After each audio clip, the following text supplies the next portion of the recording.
Ladies and gentlemen, hold on to your seats because what just happened in Washington is one for the history books. Chuck Schumer thought that he could outsmart reality itself, but instead, he just became the face of total political humiliation. We're talking about a No Kings protest that was supposed to show strength, unity, resistance, but what America just witnessed was confusion, chaos, and complete collapse. Protesters couldn't even explain why they were even there. Organizers were handing out cue cards so that people could remember what they were angry about. And right when Democrats thought that they could shift the headlines, boom, the GOP drops an AI bombshell. A digital Chuck Schumer recreated in his own words goes viral across the country. And suddenly the line between propaganda and panic disappears.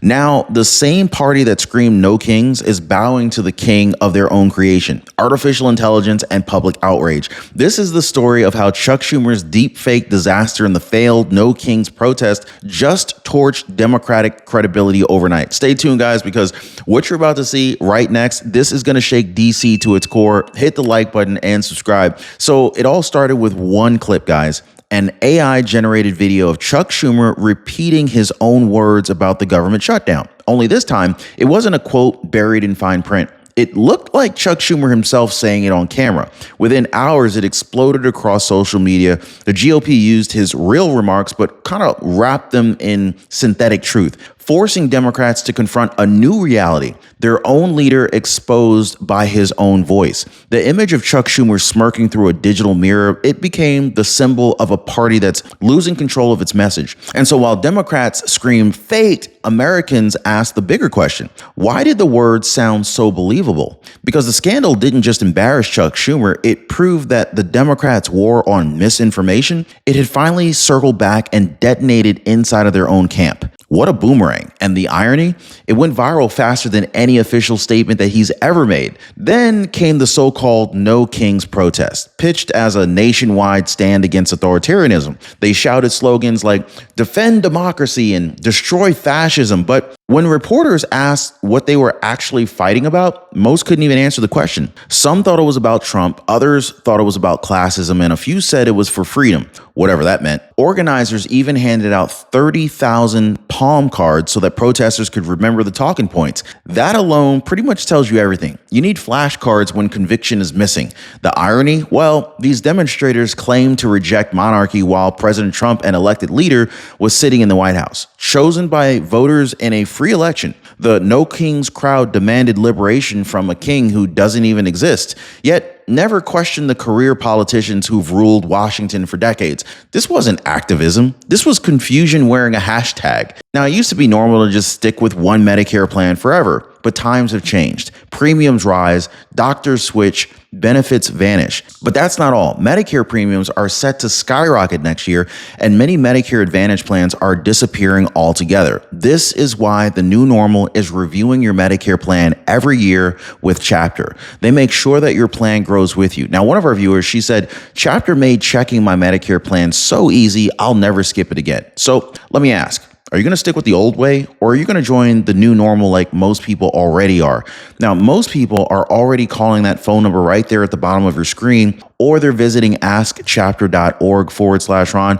That phone number again is 909-563-8279. Now, by the second day, even the organizers couldn't pretend the No Kings movement was catching fire. Footage showed scattered groups, bored attendees scrolling through their phones, and speakers yelling into the half-empty seats. One viral moment captured volunteers begging people to please take a stack of flyers, proof that no one even knew why they were protesting. The chants were recycled, the energy was flat, and the message was non-existent. College football games that weekend drew 20 times the attendance of their revolution. News outlets called it symbolic resistance. Conservatives called it performance art with no purpose. But here's the truth, guys. It wasn't resistance. It was a reflection. It was a movement built on outrage rather than understanding.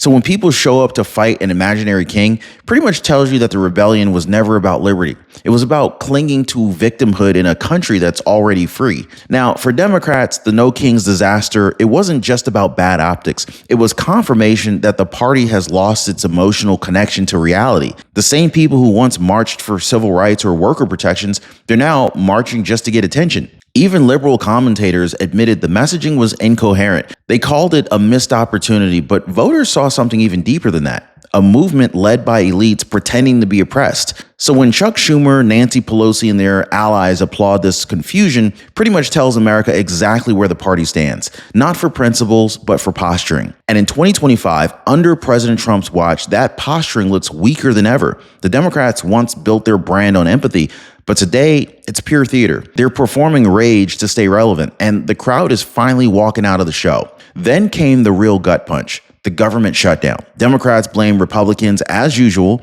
but Americans, they saw right through it. The House GOP, they had already passed a clean continuing resolution at President Trump's request in order to keep the lights on. It was the Senate, led by Chuck Schumer and his crew, that blocked it. Why? Because fighting Trump sells better than serving America. When the paychecks of ordinary Americans were on the line, Democrats treated it like political theater, dragging their feet, meanwhile lecturing about protecting democracy. But this time, guys, this time it backfired. The GOP flipped the script by releasing the AI Schumer clip, reminding voters that even when Democrats talk about saving the people, they're really calculating leverage. The party of no kings suddenly looked like the party of chaos, playing games with livelihoods while pretending to fight tyranny that only exists in their imagination. And just as the shutdown dragged on, another truth resurfaced.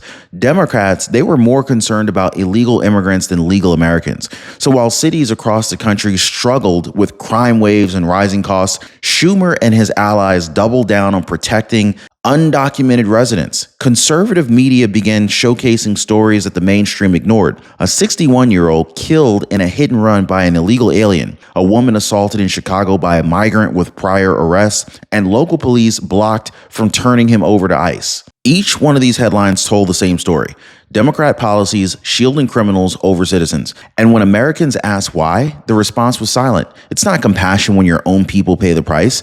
The left preaches justice for all, but in practice, they defend lawlessness and they call it virtue. That's not empathy. This is negligence masquerading as morality. And this is where it gets interesting, because the same Democrats defending No Kings protests as the pinnacle of democracy once cheered when conservative voices were silenced online. Anybody remember 2023 when social platforms banned, throttled, or even fact-checked anyone who questioned their narrative?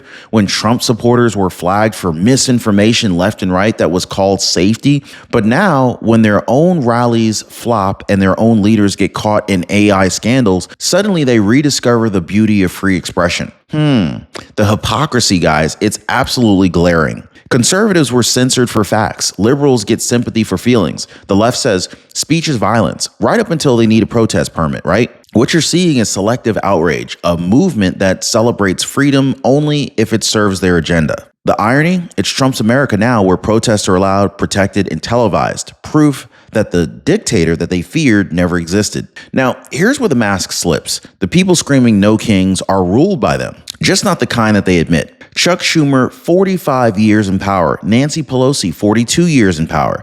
Bernie Sanders, Dick Durbin, Elizabeth Warren, decades each. These are America's true political monarchs, sitting on thrones built from taxpayer dollars and media loyalty. Meanwhile, they accuse Trump, a man elected by the people, limited by term, and audited by the press, of acting like a king. It's projection at its finest, guys.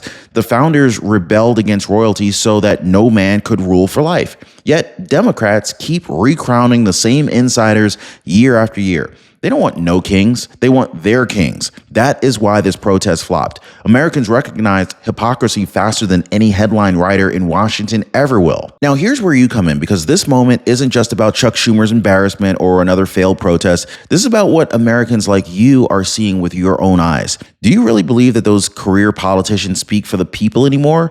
When they cry no kings but live like royalty, when they lecture about democracy, meanwhile they're censoring dissent? Isn't it time that we just start asking some tougher questions? The reason that this video matters is because every protest, every media meltdown, every deep fake scandal reveals the same truth. They have lost control of the narrative. So drop a comment down below. Do you think Chuck Schumer and the Democrats can recover from this? Or is this the moment that their entire strategy of moral superiority finally collapse under its own hypocrisy. Now, I want to hear your thoughts, guys, because you decide where this story goes next. This entire episode, from the No Kings flop to the AI Schumer fiasco, is a collision between illusion and exposure. Democrats promised resistance, but what they delivered was embarrassment. They promised to fight fascism, but ended up shouting at clouds while AI made their own leaders look foolish. The word meltdown doesn't even cover it. It is a total credibility implosion. The party of narrative just got out-narrated. You can feel the desperation in every press release, every televised excuse,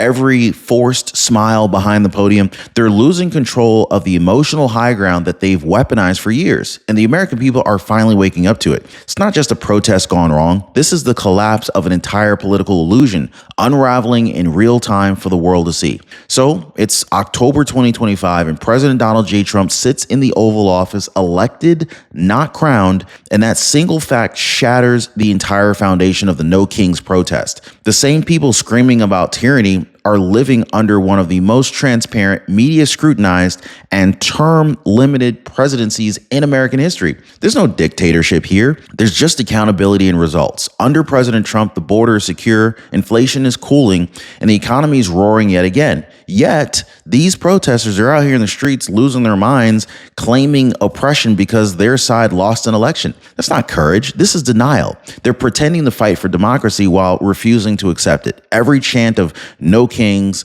sounds more and more absurd when the real power, the people's power, is exactly what put Trump back in office. Now, the irony, their rebellion only proves that this republic is still working exactly as designed. Now, I want to talk about the new battlefield, AI and digital warfare. The Schumer deepfake wasn't just a prank. It was a wake-up call. We've entered an era where truth competes with technology. Democrats spent years weaponizing the term misinformation to silence their opponents. But here in 2025, that narrative flipped because now artificial intelligence doesn't take sides. When the GOP used Schumer's own words in a synthetic clip, it forced Americans to ask, is this deception or exposure? It blurred the line between political messaging and media accountability. And for the first time, Democrats couldn't hide behind fact checkers. The AI didn't invent his arrogance, it amplified it. This is why the scandal hit so hard. It wasn't fake news, it was true behavior repackaged in pixels. In this new media age, integrity isn't about algorithms, it's about consistency, and the left just lost theirs.